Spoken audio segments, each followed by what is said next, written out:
राधानगरी तालुक्यातील मानेवाडी हे दुर्गम आणि डोंगराळ गाव असून 19 बालकांची नोंद आहे. मानेवाडीतल्या अंगणवाडीत आज केवळ 10 विद्यार्थी उपस्थित होते. लहान मुलांचा खाऊ बनवत असताना गॅस पाईपलाईनमधून गळती होऊन गॅसचा वास येऊ लागला. परिस्थिती लक्षात घेता अंगणवाडी सेविकांनी तात्काळ सर्व मुलांना वर्गाबाहेर काढलं. काही कळण्याच्या आधीच आगीनं रौद्ररूप धारण केलं. आगीच्या झळा अंगणवाडीच्या दरवाजासह छतालाही बसल्या. अंगणवाडीतील काही साहित्याचंही मोठं नुकसान झालंय. भोगावती कारखान्याच्या अग्निशमन दलानं अखेर आग आटोक्यात आणली.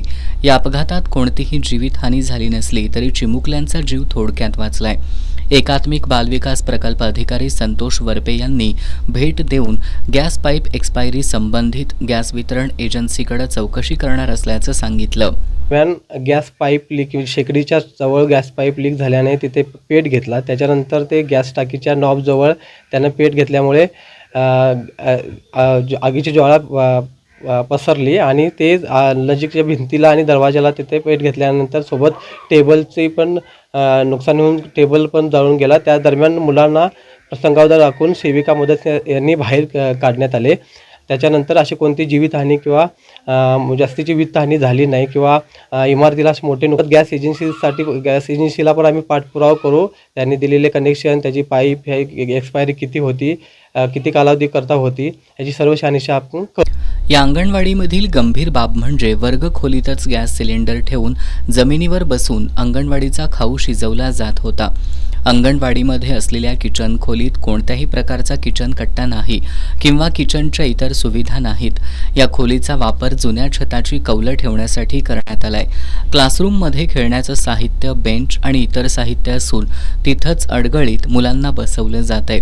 मुलांच्या शेजारीच जेवण केलं जात असल्यानं याबाबत वरिष्ठांनी दुर्लक्ष का केलं असा प्रश्न माध्यम प्रतिनिधींनी एकात्मिक बालविकास प्रकल्प अधिकाऱ्यांना विचारला असता ही गंभीर बाब असल्याचं मान्य केलं. त्यांनी याच ठिकाणी सेविका आणि मदतनीसांना मीटिंग बोलावून सूचना केल्या होत्या. अंगणवाडीतील अपुऱ्या सुविधांबाबत सेविकांनी ग्रामपंचायत प्रशासनाला कळवण्याबाबतही सूचना केल्याचं त्यांनी माध्यमांशी बोलताना सांगितलं. मी पाहिलं त्या मला निदर्शन आलं की किचनची सुविधा असताना, जागा असताना सुद्धा त्यांनी किचनच्या बाहेरल्या साईडला म्हणजे अंगणवाडीची मेन जी आहे खोली त्याच्या कोपऱ्यामध्ये त्यांनी शिजवलं. 2-3 महिन्यापूर्वी आम्ही सुद्धा इथे मीटिंग घेतली होती. यांच्याच अंगणवाडी बीटची मीटिंग घेतली होती. त्यांना सगळ्या सूचना दिल्या. याच्यापूर्वी वारंवार आम्ही सुरक्षा, अंगणवाडी गॅस कनेक्शन असेल किंवा इतर सेफ्टी कशी बाळगावी याच्यात वारंवार सूचना देत असतो.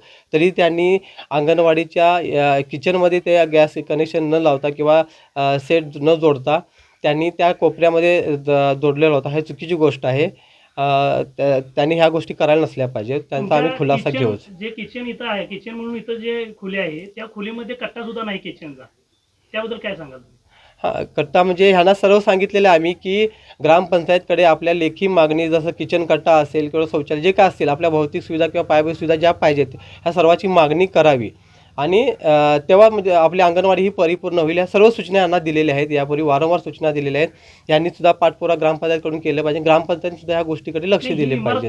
घटनास्थळी पोलीस निरीक्षक सचिन सूर्यवंशी, जिल्हा परिषद सदस्य सागर धुंद्रे, ग्रामपंचायत पदाधिकारी तलाठी हरीश शिंदे यांनी भेट देऊन पाहणी केली.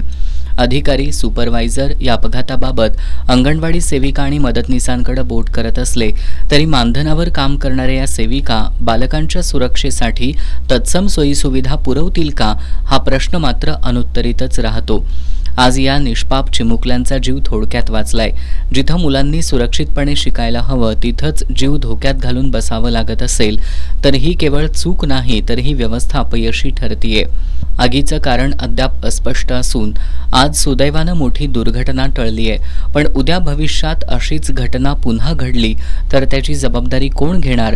या निष्पाप जीवांच्या सुरक्षेसाठी आता तरी ठोस पावलं उचलली जातील का की अजून एका मोठ्या दुर्घटनेची वाट पाहिली जाणार असे अनेक प्रश्न उपस्थित होत आहेत.